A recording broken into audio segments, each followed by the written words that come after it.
Now, when I was sitting back there, I was thinking what I should tell to this grown-up audience, and they told me I had 30 minutes. And I said, what do you tell grown-ups, you know? Do they want to hear personal stories? You come down here where Jack really has a foothold and tell a Jack tale? Do you have that much nerve? Yeah, I do.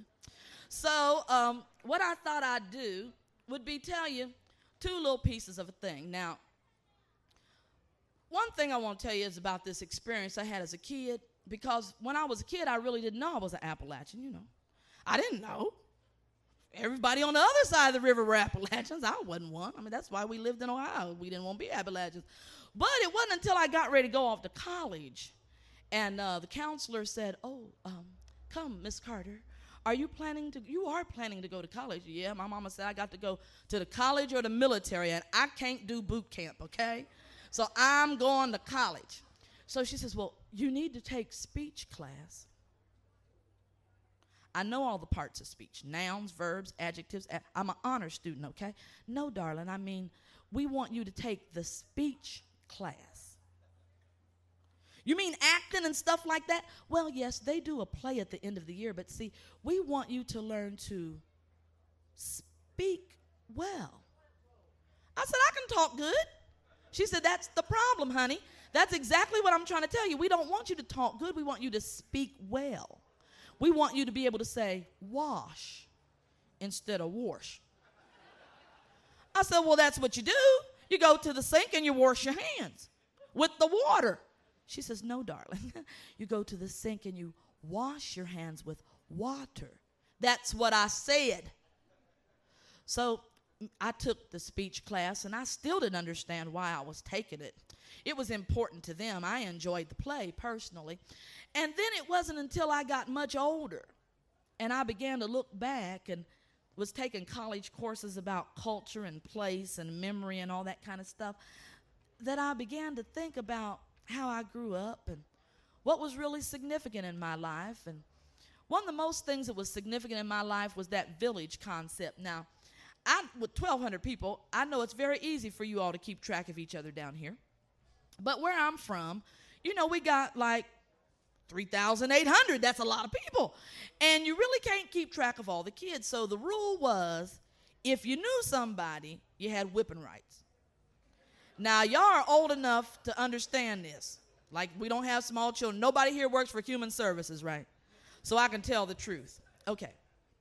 Thank you. So the rule was that if you knew the child, you had whipping rights.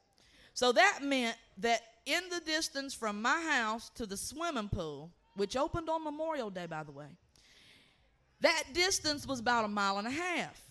And anybody who saw you doing anything wrong could get you. And if they got you and they called home, you was going to get it again when you got home. Y'all know about that, don't you? Well, there was this time that I was about this old. And we were having a school levy parade. You know, vote for the school levy, give us more money, more books, all that kind of stuff. And we'd made these beautiful little posters. And when you say parade in Ironton, of course, everybody thinks you got to dress up because Memorial Day parade, we got a long tradition of parades. So we were going to have a school levy parade. So I asked my mama, I said, Ma, can I dress up? She said, what do you mean dress up? I said, I want to wear something cute. I want you to fix my hair like this with the Shirley Temple curls, and I want to wear my slip that goes sh-sh-sh when I walk. Oh, you want to wear your crinoline? Mm-hmm. She says, well, I don't see why not. We'll pull out your last year's Easter dress. You can wear that. And she got me some little socks with little ruffles because my mama liked to dress me like a doll baby because I was short and thin with these long pigtails, and she would dress me up like that. So I knew that if I asked her to dress me up like that, she'd be very willing to do so because I think she enjoyed that. So I had on my real pretty outfit, and I said, Ma, if I'm going to wear this pretty Sunday dress, I should get to wear my Sunday shoes. Well, see, my Sunday shoes were black patent leather, shiny. You know the kind. Little saliva and little Vaseline. Polish them up real good. You know they right when you can see yourself in them. You know what I'm talking about, don't you? That Saturday night ritual of getting them shoes together. So these that I wanted to wear, though, were really, really special. Because, see, where I come from, you get your school shoes on Labor Day weekend. And you wear them because you got two pair. You got your Sunday shoes and you got your school shoes. And you get to wear them all year. Then when Easter come, March or April, depending on what the moon's doing, you get a new pair of Sunday shoes. And when you get your new pair of Sunday shoes, if you can still wear last year's Easter shoes, they become your every now and then, when it really ain't that dress up shoes. So it was the school year after Easter, so my Easter shoes was eligible for going to school in. And I love these because they had two special features. The first one was this little spool heel on the back. You know, about 1958, went in like Marilyn Monroe's waist, about yay high. The second feature was a strap that was magical because it had a rivet in it on both sides, which means that you could actually buckle it behind the back of the shoe, and it didn't look like a little kid's shoe. It looked like a grown-up lady's slipper. Now, we had a special phrase for that. It was called, "Don't kick them shoes back. Don't kick them straps back, child." Yes, ma'am. So I bargained with my mama, since I had on my dress-up dress and my dress-up slip and my dress-up socks, that I should get to wear my dress-up shoes. And I gave her my best. I made the honor roll last 6 weeks smile, and she let me do it on one condition. Now, you mamas and grandmamas know that there's always one condition. And that condition was, don't be kicking them straps back. You hear? Yes, Ma, I'm not. At least why it's not why you looking. Well, I took off for school because I walked to school every day. Picked up my friends. We got there, and they all complimented me about how nice I looked, and I was feeling real special. My mama had taken that green cold wave goo stuff, mineral oil, and some water, and she'd pulled my hair real tight, so my eyes was looking like this. I was looking real Indian that day, and my hair was slick, and she'd put these little curls, she'd wrap it around her finger and then slide her finger out real easy, and I could boingy, boingy, boingy when you walk. So I was boingy, boingy into school with all my friends. And we got there, and the teacher was talking about the parade, and my poster was over there on the wall, and we'd already been home for lunch, because in those days you walked home for lunch. And then we'd come back to school, and the parade was going to be at 1:30. I couldn't concentrate. Oh, the parade, I can't wait. So we get our little posters. We get ready to walk out. Now remember, there's something I got to do. I got to unbuckle my shoes because my mama's not here, but she don't know, won't hurt her. And I kicked them straps back. Now, I know I'm cute because my hair's got the boingy boingy. My slip is going shh, shh, shh. My dress is standing out, so the air can get up. And I got on lace socks and my Sunday shoes with the straps kicked back. I make it down the steps to the sidewalk. Now, Campbell School took up the entire city block that it sat on. And there was a stop sign at each corner because it was a school crossing zone. We made it almost to the first corner before the person behind me stepped on the back of my shoe, and off it came. So, like the diddle dumping thing was going on in my head. One shoe on and one shoe off, and the sock that was on the sidewalk was truly going to be a different color than the one that was in my shoe. And all of a sudden, the joy of the parade faded away, and all I could think was that my mama is going to kill me. She's going to kill me. She's been threatening to kill me for 7 years. It's going to happen today.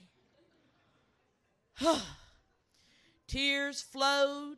I walked up, one side down. All I could think was, how am I going to get rid of the evidence?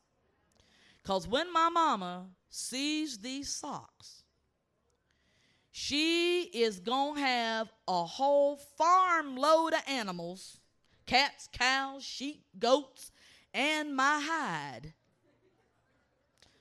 We go back in the classroom. The teacher's saying something. I can't focus. All I can think of is my mama's going to kill me.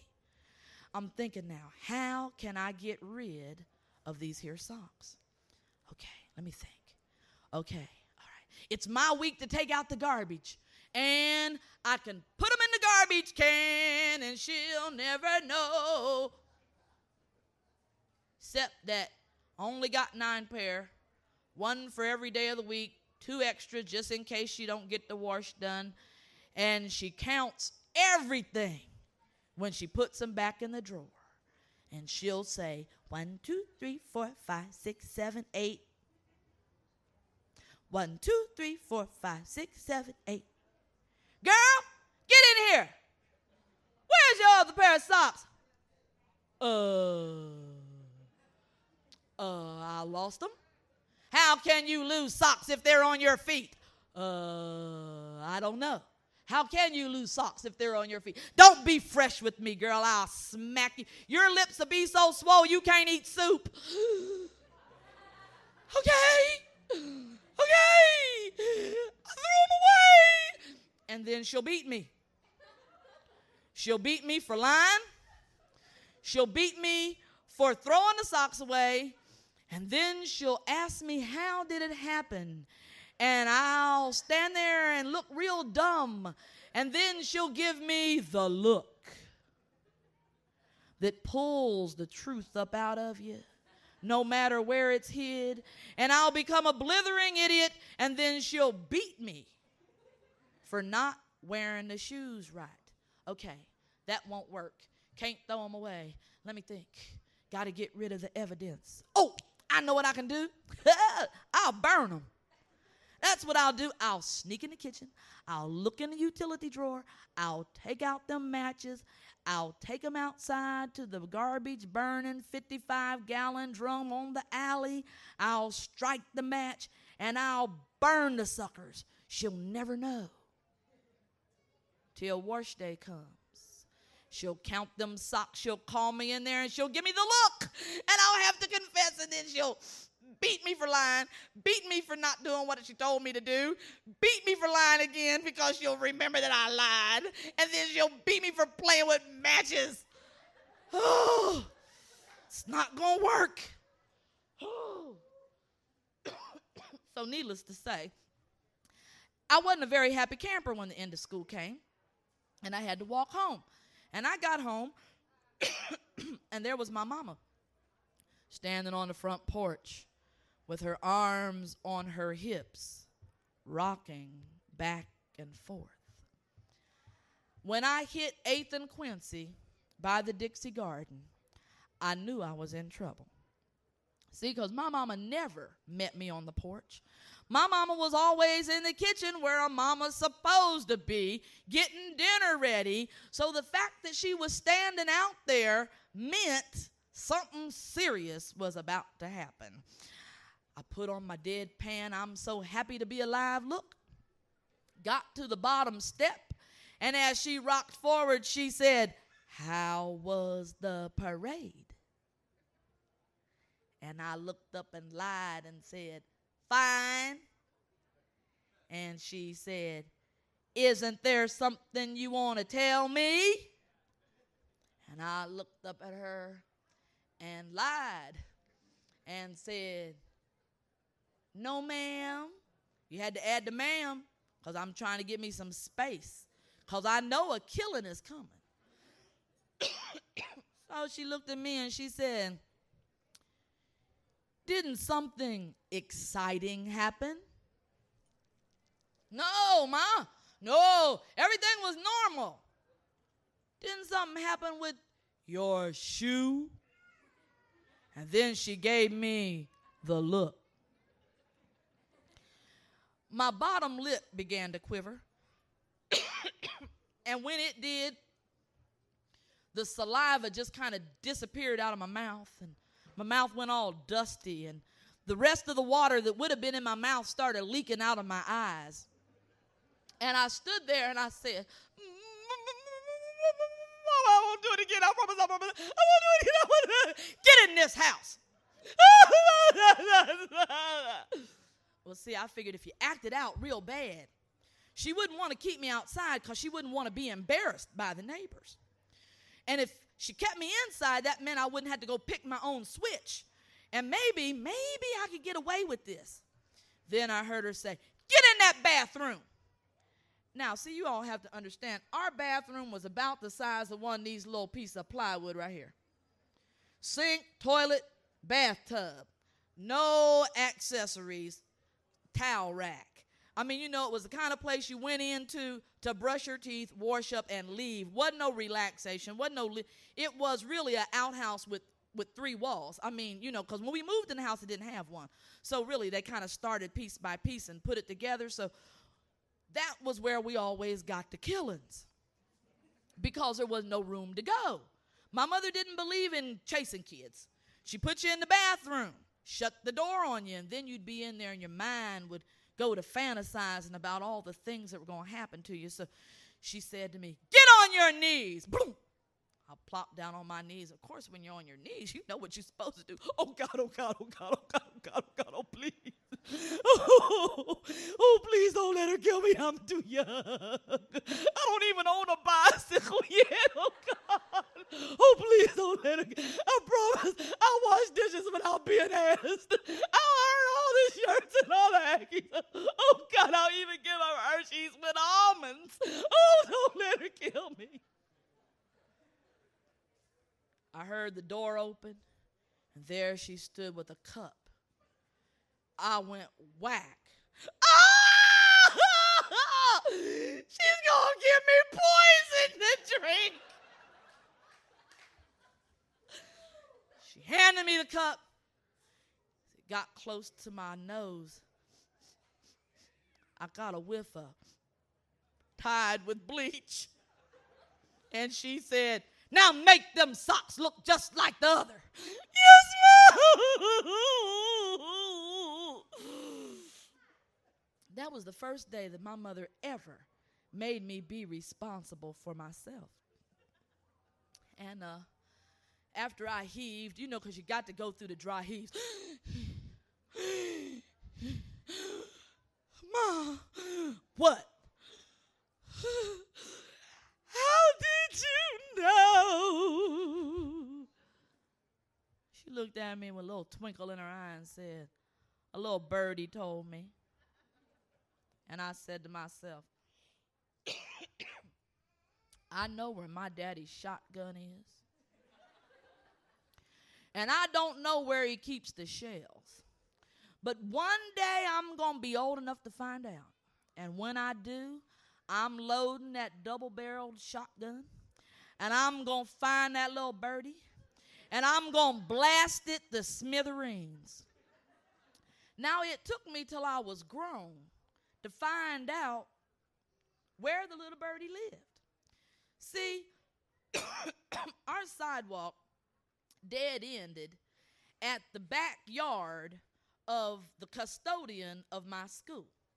There was our house, Miss Fox's house. Miss Fox was old the day that I was born. Then my grandpa's youngest sister, my auntie, Queen Ellen Victoria Ellis Marshall. And then Miss Chillison's fence. Now, Miss Chillison just so happened to be the same person who returned my shoe to me. And I'm telling you, I know now why parents can convince kids anything they want to, because it took me almost 20 years to figure it out. I can hear it now that I'm grown and a mother. "June? Uh-huh. This Margaret up at the school. Oh, yes, girl, she looks so cute. Uh-huh. Yeah." No, she didn't. You told her to keep them across her ankle. No, honey, you know. Well, you know how children are. Yeah. Girl, she hadn't took 2 steps before it came off. Walked all around the building with one shoe on and one shoe off. Girl, it was funny. Yeah, she's quite nervous. Okay. Now, this just between me and you, right? Okay, honey. I'll see you later. Bye. Click. Now, I expect that my mother laughed for about 2 hours while she plotted and planned my killing. And I never did get to thank Miss Chillison for that looking out. But you know, growing up like that has truly helped me understand the concept of the village. I grew up in a town that was about 15 miles long and 3 miles wide. And it had two pieces. It had the north side and the south side. Now, what separated them was the DT&I railroad track, the Detroit, Toledo, and Ironton. And everybody on the north end, which actually was the west side, I ain't figured out how they figured what was north and south. When the town is laying east and west, somebody probably just tossed the nickel and said, okay, which side will it be? Oh, north. But one side was predominantly Irish, and the other side was predominantly everybody else. Now, to help you understand how Irish Ironton could have been, we actually had two Catholic parishes in this town that really wasn't big enough to hold much of anything else except churches and bars. And one part of town was, I found out later in life, for the German Catholics, they lived up where I lived, and the other folks were Irish Catholics, and they didn't go to church together. And I never could figure that all out because I thought all Catholics were the same. But in this little teeny town, if you lived north of the railroad tracks, everybody knew who you were. And I had the misfortune of having a father who'd been a high school football star and a mother who'd been an honor student. Everybody knew my family. And as I moved to the city myself, looking for wages, it took me a long time to understand why I was uncomfortable there. See, because even though I live among people who look like me, I don't feel like I'm a part of the village. This place feels like home to me. And I thank you for allowing me to come and share with you your Memorial Day and my story. Thank you very much.